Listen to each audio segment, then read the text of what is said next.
welcome to The Explainer. So today, we're diving into a pretty wild connection, a surprising link between the deep calm of Zen Buddhism and, well, anarchy. Yeah, you heard that right. Now, I know what you're probably thinking. Anarchy, right? That conjures up images of chaos, disorder, maybe some stuff on fire.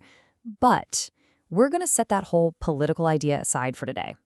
We're digging into a totally different, much deeper philosophical take on what anarchy really means. So yeah, the common view is all about political chaos. But for the philosopher Reiner Schürmann, it was something else entirely, something much more fundamental. He saw it as a state of being, a way of existing in a world that doesn't have one single ultimate ruling principle. No final boss, if you will. And to really get this, we've got to go back to the roots, to the ancient Greek, anarchy.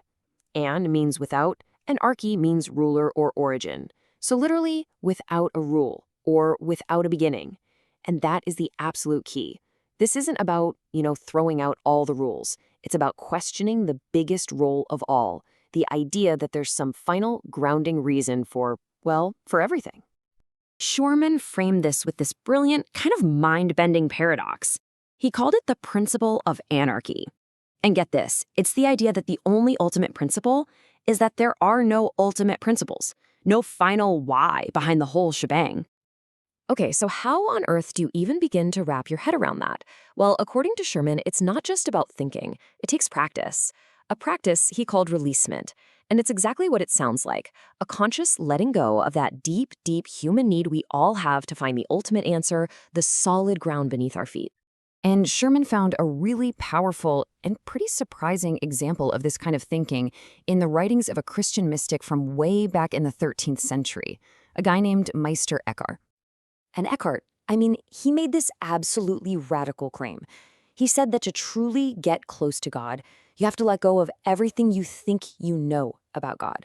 All your concepts, all your names for God, even something as basic as God the Creator. You have to just drop it all.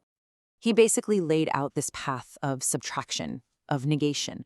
So step 1, you detach from the material world. Okay. Step 2, you detach from your mental pictures of God. Then step 3, you even detach from the word God itself. So what's left? What you arrive at, Eckhart called it the Godhead. And it's not a thing, not a being, it's an unknowable desert, a groundless void that is, at its core, no thing. Okay, let's jump forward a few centuries, and you'll find the philosopher Martin Heidegger wrestling with a very similar idea. But here's the twist. He takes God completely out of the picture. For Heidegger, you see, being itself is anarchic. This constant flow of things appearing and disappearing, what he called presencing and absencing. He says it has no deeper reason, no higher cause. It just happens, without a why. And he had this amazing term for this groundless ground, the clearing. Picture it like an open space in a forest. This clearing isn't a thing.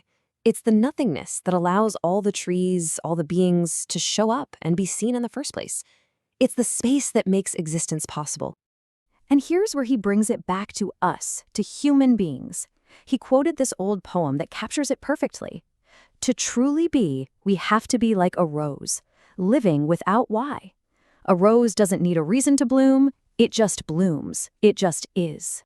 Now, this is where it gets really incredible, because this exact same idea pops up in a completely different tradition, a totally different part of the world, in 13th century Japanese Zen Buddhism, thanks to the Zen master Dōgen.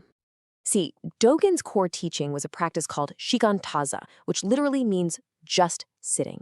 And the whole goal is to have no goal. You don't sit to get enlightened. You don't sit to become calm. You just sit. You experience reality directly, without looking for a cause, without trying to find a purpose.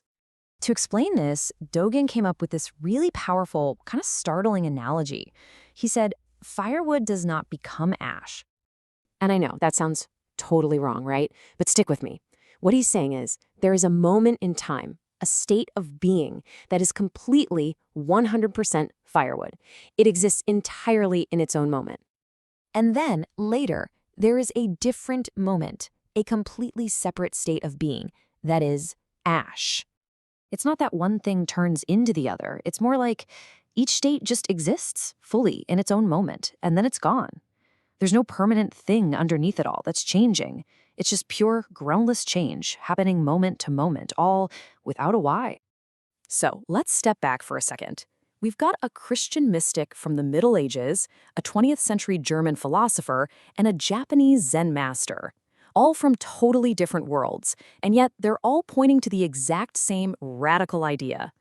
Something that comes before our most basic ideas about what reality even is. And the paper this explainer's based on actually gives this a name, an ontology.